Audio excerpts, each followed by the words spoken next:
और बाबा लोगों, क्या हालचाल, बहुत दिनों बाद। तो आप सोच रहे होंगे सर आप इतने दिनों से थे कहाँ। तो मैं गया था अपना बाल कटवाने, फिर उसके बाद थोड़ा सा जो है मौज मस्ती करने गया था। आखिर हम भी टीचर हैं, इंसान है, हमारा भी मौज मस्ती बनता है। तो बहुत से लोग मुझको बोल रहे थे सर आपके बाल को देख के ऐसा लगता है कि जो है चिड़िया आपके सर में घोंसला बनाई है क्या, या कौवा आपके बाल चुग गया है ना। तो मेरे बाल की हेयर स्टाइल ऐसी थी, तो फिर मैंने सोचा अपने बाल कटवा लूं, थोड़ा कायदे का बन जाऊं। तो आज मैं कायदे का बनकर आया हूं, आपका अपना जो है फिजिक्स और केमिस्ट्री का teacher Aman sir from forward academy. So let's start the video. तो आज हम लोग पढ़ेंगे बेसिकली रेजोनेंस के बारे में, कि रेजोनेंस होता क्या है, जो कि क्लास 12th का टॉपिक है। और हमने आपसे वादा किया था कि एलसीआर सर्किट का ये एक स्पेशल फिनोमिना है, जो वादा किया है निभाना पड़ेगा। तो हमने वादा किया था आपसे, और वो वादा आज हम निभा रहे हैं, रेजोनेंस की वीडियो लेकर आ गए हैं। तो रेजोनेंस बेसिकली है क्या, एक स्पेशल केस है एलसीआर सर्किट का। तो हमने लास्ट क्लास में क्या देखा था, हमने देखा था कि Z is equal to under root of R square plus XL minus XC का स्क्वायर का होल स्क्वायर। तो ये चीज हमने देखा था, ये इसको बोलते हैं इफेक्टिव रेजिस्टेंस। नेट रेजिस्टेंस मतलब इफेक्टिव रेजिस्टेंस। तो ये इफेक्टिव रेजिस्टेंस आपका ये पूरा होता है। ये आपका एक्सएल जो है बड़ा भी हो सकता है एक्सी से, एक्सएल आपका जो है एक्सी से छोटा भी हो सकता है, और एक्सएल आपका एक्सी से बराबर भी हो सकता है। तो आज हम ये वाले केस के बारे में डिटेल में पढ़ेंगे, और इसी केस को बोलते हैं रेजोनेंस। क्या बोला जाता है, कोचिंग वाला रेजोनेंस ना बोलना। फॉरवर्ड एकेडमी में दूसरी इंस्टीट्यूट का नाम नहीं चलेगा, सिर्फ और सिर्फ फॉरवर्ड एकेडमी। तो लाइक शेयर और सब्सक्राइब आप कर दीजिएगा, और कमेंट आप नहीं कर रहे मैं रूठ जाऊंगा, कमेंट आपको करना पड़ेगा। तो कमेंट आप करिए, और टॉपिक के बारे में बताइए आपको किस टॉपिक के बारे में पढ़ना है, तो उस टॉपिक के बारे में हम लोग डिटेल वीडियो बनाएंगे। तो ये हमने देखा था। तो बेसिकली रेजोनेंस होता क्या है, आज हम इसका पहले इंट्रोडक्शन से शुरुआत करेंगे। तो आज हमको ये चीज डिटेल में पढ़ना है। तो रेजोनेंस बेसिकली क्या होता है, जैसे आपको मैं अगर एक सिंपल से एग्जांपल दूं, कि अगर मैं एक सिंपल से एग्जांपल दूं यहां पर रेजोनेंस का, कि जैसे मान लीजिए ये आपका जो है इस तरीके से है पेंडुलम, ठीक है। ये पेंडुलम है, और यहां पर ये एक पेंडुलम है सेम लेंथ का। ये थोड़ी बड़ी लेंथ का मैंने ले लिया, और ये थोड़ा मैंने छोटी लेंथ का ले लिया, ठीक है।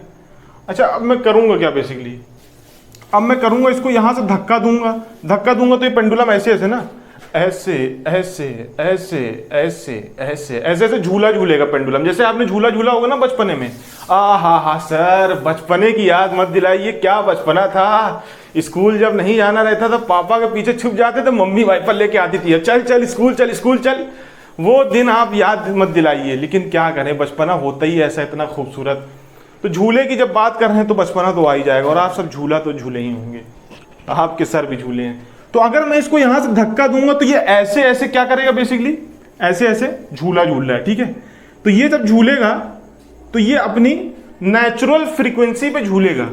बेसिकली क्या है, ये नेचुरल फ्रीक्वेंसी, हर ऑब्जेक्ट की अपनी एक नेचुरल फ्रीक्वेंसी होती है। सर ये फ्रीक्वेंसी क्या होती है, मुझे अब गूगल खोलना पड़ेगा। जब फॉरवर्ड एकेडमी है साथ, तो गूगल का क्यों दे रहे हैं आप, गूगल पे आप क्यों देख रहे हैं फॉरवर्ड। अब देखिए, फ्रीक्वेंसी का बेसिकली मतलब ये होता है, जैसे मान लीजिए आपकी वेव है, ठीक है। जैसे मान लीजिए आपका 1 सेकंड में एक वेव बन रही है। कितनी वेव, यहां से आपको दिख रहा होगा, ये आपकी पूरी एक वेव होती है। तो बेसिकली जैसे मान लीजिए फॉर एग्जांपल, अगर मैं इसको थोड़ा सा और यहां पर बनाऊं इधर, तो ये देखिए फ्रीक्वेंसी कितनी है, 2 हर्ट्ज। इसका मतलब यहां पर 2 वेव बन रही है। यहां से देखिए, यहां से लेके ए यहां तक एक वेव बनी, फिर यहां से लेके यहां तक ये देखिए ए, ये एक वेव बनी, ठीक है। और दूसरा ग्राफ अगर मैं आपको दिखाऊं तो ये देखिए, ठीक है। तो अब इन दोनों ग्राफ में बेसिकली कंपैरिजन बताऊं तो इसमें फ्रीक्वेंसी ज्यादा है और इसमें फ्रीक्वेंसी कम है। तो ये वाला ग्राफ यूजुअली लड़कों का होता है। जैसे लड़कों की आवाज क्या होती है, भारी होती है, और लड़कियों की आवाज पतली होती है। पतली होने की वजह से क्या होता है, फ्रीक्वेंसी का नंबर ज्यादा होता है, और लड़कों की आवाज भारी होती है, जिस वजह से फ्रीक्वेंसी, ये देखिए वेव जो बन रही है 1 सेकंड में कितनी कम बन रही है, खाली 2 वेव बनी और यहां देखिए 1 2 3 4 5 6, बहुत ज्यादा वेव बनती है लड़कियों में। तो ये होती है आपकी फ्रीक्वेंसी कि आपकी 1 सेकंड में कितनी वेव बन रही है। ठीक है, तो फ्रीक्वेंसी आपको क्लियर हो गया। अब हमको देखना है रेजोनेंस के बारे में। ठीक है सर, वो भी देख लेते हैं, उसमें क्या हो गया है। तो नेचुरल फ्रीक्वेंसी, जैसे मान लीजिए कि ये जो है यहां से यहां गया और फिर यहां से यहां वापस आया, तो बेसिकली इसने अपना एक टाइम पीरियड पूरा करा। क्या पूरा करा? इसने अपना एक टाइम पीरियड पूरा करा। तो सपोज करिए इसको अपना एक टाइम पीरियड पूरा करने में, मतलब ये यहां से गया फिर यहां आया, तो ये इसकी पूरी फ्रीक्वेंसी हो गई। तो इसको कितना समय लगा? मान लीजिए इसको लगा 2 सेकंड। 2 सेकंड में ये मान लीजिए अपना पूरा ऑसिलेशन यहां से यहां पूरा करता है। ठीक है, तो अब देखिए ये इसका ये लेंथ है और ये लेंथ। अब सर कह रहे हैं सर समझ में नहीं आ रहा है, ऊपर से आ रहा है। ये लेंथ का टाइम पीरियड से क्या मतलब है? तो बच्चों आपको पता होगा T इज इक्वल टू होता है 2 पाई अंडर रूट L/G। ये सब आप बचपन से पढ़ते हुए आ रहे हैं। ठीक है, तो लेंथ एडजस्ट करके मैं टाइम पीरियड भी तो एडजस्ट कर सकता हूं। ये वही बात, और इसी से मैं फ्रीक्वेंसी भी देख सकता हूं। आपको पता है 1/T इज इक्वल टू क्या होता है? F। ये फ्रीक्वेंसी का फॉर्मूला होता है जो कि आपको पता होता है। ठीक है, तो अगर मैं यहां से देखूं तो इसकी लेंथ और इसकी लेंथ बराबर है। ठीक है, तो ये बढ़िया अपना एकदम बढ़िया ऑसिलेट कर रही थी, इधर जा रही थी फिर इधर जा रही थी, है ना। ये रस्सी को मैं ऐसे बनाऊं तो इधर जा रही थी, तो ये भी हिलेगी, लेकिन ये थोड़ा कम एम्पलीट्यूड। एम्पलीट्यूड क्या होता है? यहां से लेके यहां तक का डिस्प्लेसमेंट, जो मैक्सिमम डिस्प्लेसमेंट होता है उसको बोलते हैं एम्पलीट्यूड। ठीक है, तो ये जब इधर से इधर जाएगी तो इसको धक्का मारेगी, हिलो ना, तो ये इसको धक्का मारेगी तो ये अपना हिलेगी, मतलब ये अपने फ्रीक्वेंसी से हिलेगी जो कि इसकी नेचुरल फ्रीक्वेंसी है। अब देखिए अब हर की फ्रीक्वेंसी अलग अलग होगी। क्यों? क्योंकि लेंथ अलग अलग है। इसकी देखिए थोड़ी होगी, इसकी कुछ और होगी, इसकी कुछ और होगी, इसकी कुछ और होगी। क्यों? क्योंकि देखिए आपकी जो फ्रीक्वेंसी है बेसिकली वो 1 टाइम पीरियड, यानी आप इसी का क्या कर दीजिए, उल्टा कर दीजिए। उल्टी मत करिएगा। उल्टी जब भी आपको ऐसा लगे उल्टी हो रही है तो नींबू चाट लिए। ठीक है, तो क्या होगा यहां पर, ये ऑसिलेट जब करेगा तो ये भी ऑसिलेट करेगा, लेकिन थोड़ी कम एम्पलीट्यूड से, क्योंकि ये इसकी लेंथ में और इसकी लेंथ में बहुत फर्क है। ठीक है, फर्क है, लेकिन ये इसकी लेंथ और इसकी लेंथ बराबर है। मान लीजिए इसकी लेंथ है 5 मीटर और इसकी भी लेंथ है 5 मीटर, तो दोनों की लेंथ बराबर होने की वजह से दोनों का टाइम पीरियड भी बराबर होगा और फ्रीक्वेंसी भी क्या हो जाएगी आपकी, फिक्स्ड हो जाएगी। तो जब आपकी फ्रीक्वेंसी यहां पर फिक्स्ड हो जाएगी, जब ये ऑसिलेट कर रहा था ये ऑसिलेट करेगा और ये भी ऑसिलेट करेगा। क्या करेगा? इसी की फ्रीक्वेंसी के साथ ये लार्जर एम्पलीट्यूड में क्या करेगा, ऑसिलेट करेगा। सपोज करिए पहले ऑसिलेट कर रहा था ये, सपोज करिए ये पहले धीरे धीरे ऑसिलेट कर रहा था, इधर गया ये हल्का हल्का हल्का इधर इधर जा रहा था। ठीक है, फिर मैंने इसको धक्का दिया, इसको धक्का देने के बाद क्या किया, इसने आग में घी का काम कर दिया। ये पहले धीरे धीरे इधर जा रहा था, मतलब देखिए एम्पलीट्यूड कितना कम है, डिस्प्लेसमेंट देखिए कितना एकदम चींटी बराबर डिस्प्लेसमेंट हो रहा है। लेकिन जैसे ही मैंने इसको धक्का दिया ये इधर उधर जाने लगा, तो ये फ्रीक्वेंसी और ये फ्रीक्वेंसी दोनों की मैच कर रही थी, तो इसने क्या करा, आग में घी का काम कर दिया। और अब यहां पर क्या हो गया, इसका एम्पलीट्यूड बढ़ गया। ये अब देखिए ये लार्जर एम्पलीट्यूड से क्या कर रहा है, ऑसिलेट कर रहा है, जो कि पहले छोटे छोटे एम्पलीट्यूड से ये ऑसिलेट कर रहा था, और ये छोटे एम्पलीट्यूड से कर रहा है। क्यों? क्योंकि देखिए इसकी लेंथ कितनी बड़ी है, लेंथ इन दोनों की सेम नहीं है। अगर सेम होती तो लेंथ सेम तो फ्रीक्वेंसी भी सेम, और फ्रीक्वेंसी सेम मतलब नेचुरल फ्रीक्वेंसी सेम, जिसकी वजह से ये सेम एम्पलीट्यूड के थ्रू ऑसिलेट करते हैं। ठीक है, तो आपको जो है, और इसी फ्रीक्वेंसी को बोलते हैं रेजोनेंट फ्रीक्वेंसी। क्या बोलते हैं? रेजोनेंट फ्रीक्वेंसी, जिसकी वजह से एम्पलीट्यूड क्या होता है, बढ़ जाता है। यस, एम्पलीट्यूड क्या होता है बच्चों, बताइए बताइए बताइए, इंक्रीज हो जाता है। ठीक है, इतनी बात आपको मुझे लगता हो सकता है क्लियर हो गई हो। अगर ना क्लियर हुई हो तो आप जो है कमेंट सेक्शन में भी डाल सकते हैं, मैं आपको बता दूंगा। अच्छा, आपने एक एग्जांपल और देखा होगा रेजोनेंट फ्रीक्वेंसी का ब्रिज पे। आपने देखा होगा जब हमारे वीर सैनिक जो हैं ब्रिज पर जब परेड करते हैं ऐसे, सावधान, अगर मुझसे कुछ गलती हो गई हो तो कृपया करके, मैं अभी जो है, मैं असल में सैनिक नहीं हूँ, मैं एक आम टीचर हूँ, तो अगर मुझसे गलती हो गई हो तो जो भी सैनिक मेरी ये वीडियो देख रहे होंगे मुझको बता दीजिएगा मुझसे क्या गलती हुई है, मैं माफ़ी मांगता हूँ। तो खैर अपने टॉपिक पे वापस आते हैं कि जो है, जैसे मान लीजिए कोई सैनिक परेड कर रहा है, तो हमेशा ये कहा जाता है कि अलग अलग परेड करो ब्रिज में, क्योंकि ब्रिज की जो नेचुरल फ्रीक्वेंसी है, अगर जो सैनिक जो ऐसे पैर मार रहा है, मतलब पैर क्या मतलब जो परेड कर रहा है, तो ब्रिज की फ्रीक्वेंसी और जो सैनिक जो फ्रीक्वेंसी क्रिएट कर रहा है पैर से, मतलब जो ब्रिज वाइब्रेट करेगी, अगर वो दोनों मैच कर गई तो हो सकता है ब्रिज जो पहले वाइब्रेट कर रहा था वो लार्जर एम्पलीट्यूड से वाइब्रेट करे। पहले ऐसे ऐसे ब्रिज वाइब्रेट कर रहा था, अब ऐसे ऐसे करे, तो हो सकता है कि ब्रिज जो है भड़बड़ा के गिर भी सकती है, हो सकता है, देयर इज अ पॉसिबिलिटी।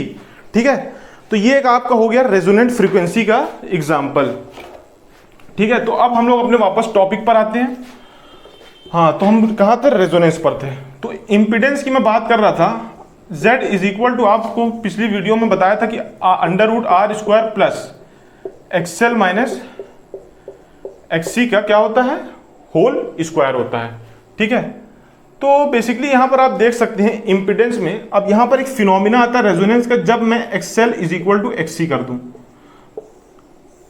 अगर मैंने ये कर दिया तो मैंने यहां पर XL is equal to XC करा, तो दोनों की वैल्यू बराबर हो गई। क्या हो गया, ये दोनों की वैल्यू बराबर होगी, मतलब ये कैंसिल हो जाएगा, ये कैंसिल, XL माइनस XL 0 हो गया, मतलब बराबर हो गई ना। तो Z इज इक्वल टू क्या हो जाएगा, √R का स्क्वायर, यानी Z is equal to R। यानी ये आपका प्योरली रेजिस्टिव सर्किट हो गया। वाह भैया वाह, कमाल हो गया ये तो। सर ये तो आपने गजब कर दिया, प्योरली रेजिस्टिव सर्किट कर दिया। मतलब देखिए यहां पर रेजिस्टेंस कम हो गया है। बेसिकली आप ये इसको ऐसे समझिए कि जैसे मान लीजिए कि एक बंदा है, वो जा रहा था कोचिंग, 3 ठो लौंडे आ गए घेर लिए, कहे बाबा तुमने जो है अच्छा नहीं करा था वहां पे, तो 3 ठो लड़के आए लड़ने के लिए आए हैं, जिसमें से 2 जो है आपस में ही लड़ने लग गए। सपोज करिए 3 आए थे, वो लड़का अपना जा रहा था, तो उसके रास्ते में 3 बाधाएं आ गई, 3 लड़के मतलब 3 बाधाएं उसको पीटने के लिए। तो क्या हुआ, 2 लड़के अपना आपस में ही, कोई अबे हटो हम लड़ेंगे, अबे जाओ तुम लड़ तो पाते नहीं हो, उस दिन वहां तुम आए थे, तुम भाग गए थे तुम दबा के, है ना। तो वो 2 लड़कों की आपस में जो है बहस हो गई, जिसकी वजह से वो 2 लड़के आपस में लड़ने लगे। तो बच्चा कितने लड़के, 1 लड़के।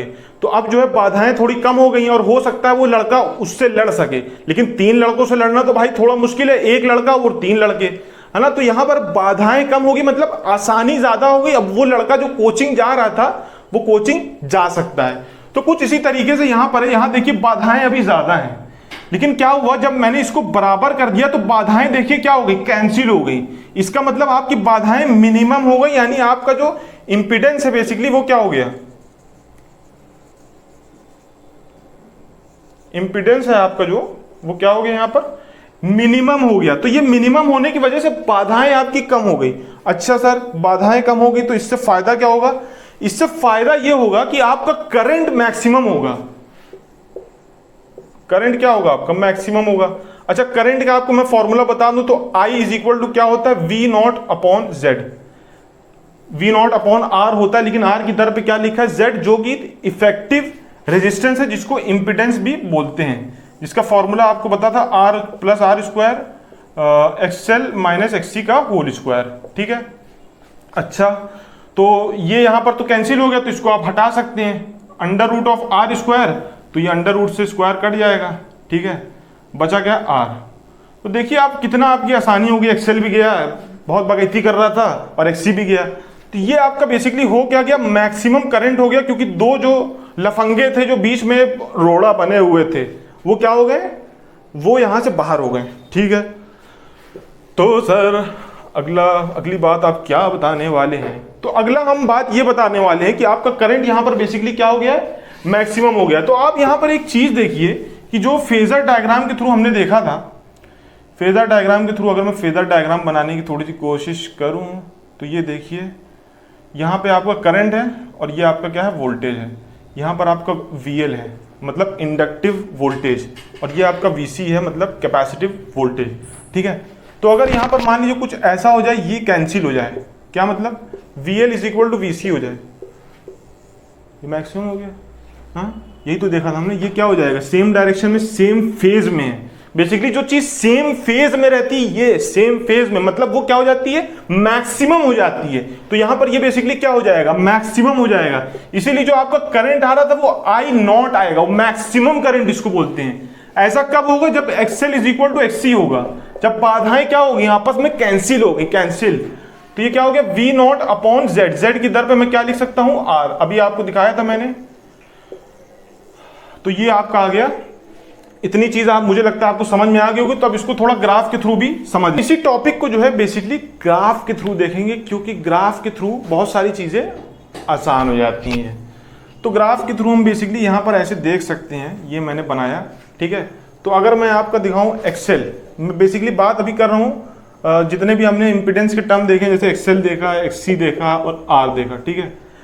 तो अगर मैं यहाँ पर फ्रीक्वेंसी बढ़ाता हूँ तो आप देख सकते हैं मेरा एक्सेल की वैल्यू बढ़ती है, क्योंकि एक्सेल जो है is directly proportional to the frequency. ये आपको फॉर्मूले से भी पता होगा, XL is equal to omega L, और ओमेगा का मतलब क्या होता है 2 पाई एफ, और एफ जैसे जैसे आप बढ़ाएंगे वैसे वैसे आपका एक्सेल भी क्या होगा, बढ़ेगा बढ़ेगा बढ़ेगा ये।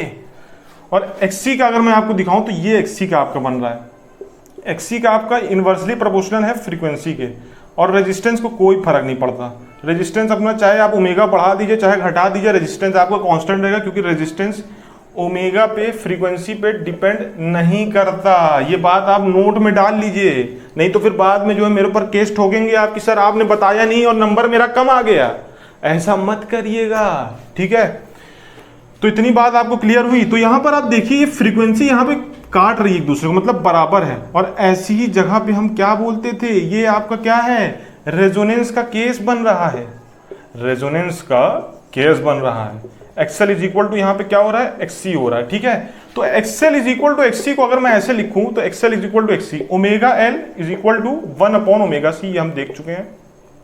तो यहाँ ओमेगा ले जाऊं, यहाँ एलसी ले जाऊं, तो क्या हो जाएगा, omega square is equal to omega into omega, omega square is equal to 1 upon क्या हो जाएगा यहाँ से एल सी, और ओमेगा इज इक्वल टू क्या हो जाएगा 1 upon under root L C. तो ये आपका बेसिकली क्या हो गया, एंगुलर फ्रीक्वेंसी हो गई। और यहीं से अगर मैं ओमेगा की जगह 2 पाई एफ लिखूं तो 2 pi F is equal to 1 upon under root L C. तो यहां से एफ की जगह मैं क्या लिख सकता हूं, 2 पाई आपका नीचे चला जाएगा। तो ये आपकी हो गई रेजोनेंट फ्रीक्वेंसी, इसी को मैं बोलता हूं क्या, रेजोनेंस फ्रीक्वेंसी। ये कौन सा केस है, ये आपका वही रेजोनेंस वाला केस है। तो ये आपकी क्या हो गई, रेजोनेंट फ्रीक्वेंसी हो गई, ठीक है। तो अब हम एक ग्राफ और देखते हैं जिससे हमें ये चीजें और क्लियर हो जाएंगी। इतना आपको समझ में आया ना, आप पॉज करके जो है इसको देख सकते हैं, ठीक है। तो एक ग्राफ हम और देखते हैं, एक ग्राफ क्या और कि जो है जैसे ये है आपका, ये है, ठीक है।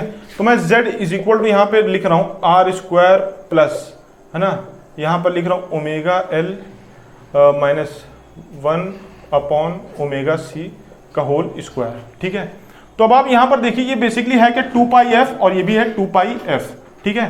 तो फ्रीक्वेंसी जब मेरी स्मॉल रहेगी, जब मेरी फ्रीक्वेंसी छोटी छोटी छोटी छोटी रहेगी, तो यहां पर क्या होगा, ये फ्रीक्वेंसी छोटी मतलब ये ओवरऑल वैल्यू क्या हो जाएगी आपकी, बड़ी हो जाएगी, और ये फ्रीक्वेंसी छोटी मतलब ये ओवरऑल वैल्यू आपकी घट जाएगी।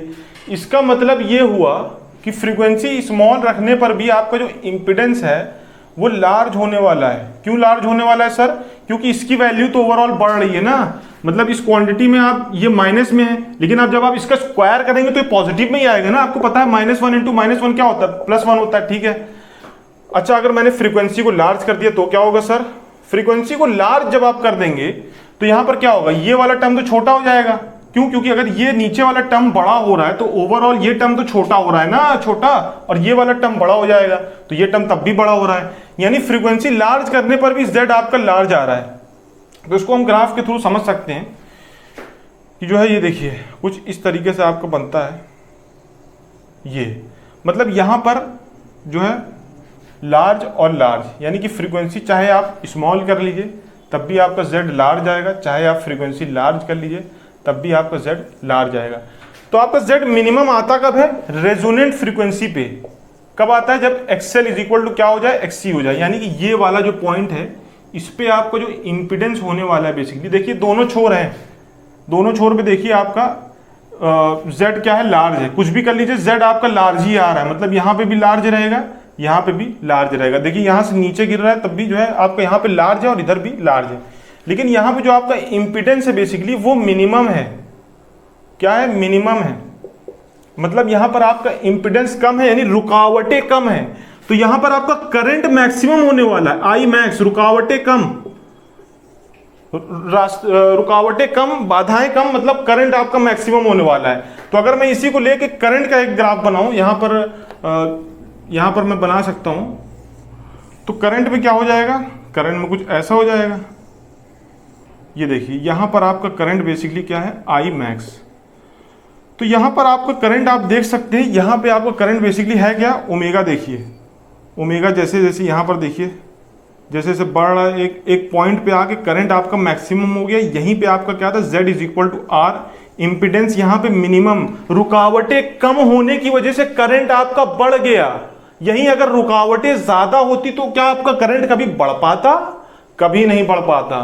तो इस वजह से जो है यहां पर आपका करंट मैक्सिमम होता है, यानी रेजोनेंस की वजह से सर्किट में करंट क्या होता है, मैक्सिमम होता है। इतनी बात आपको क्लियर हो गई। हाँ, तो यहां पर आप एक चीज देखिए कि जो है, जैसे देखिए फ्रीक्वेंसी जो है, जब यहां पर ये इधर थी फ्रीक्वेंसी, तो देखिए फ्रीक्वेंसी यहां पे स्मॉल थी, स्मॉल होने के बावजूद भी तब भी देखिए Z बड़ा था। और यहां पर देखिए फ्रीक्वेंसी बड़ी है, मतलब यहां से यहां आप जाएंगे तो भाई फ्रीक्वेंसी तो बढ़ेगी।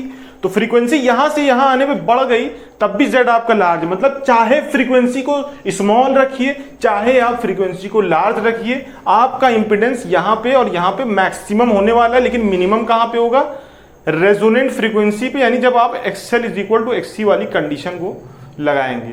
तो इसी के साथ हमारा ये रेजोनेंस का पार्ट 1 था।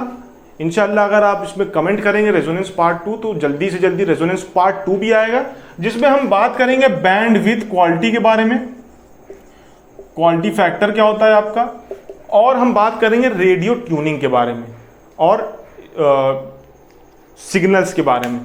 तो इसी के साथ हमारा ये रेजोनेंस पार्ट 1, अभी इसका पार्ट 2 आएगा, फिर उसके बाद आपका जो है क्रिस्टल क्लियर हो जाएगा ये कॉन्सेप्ट।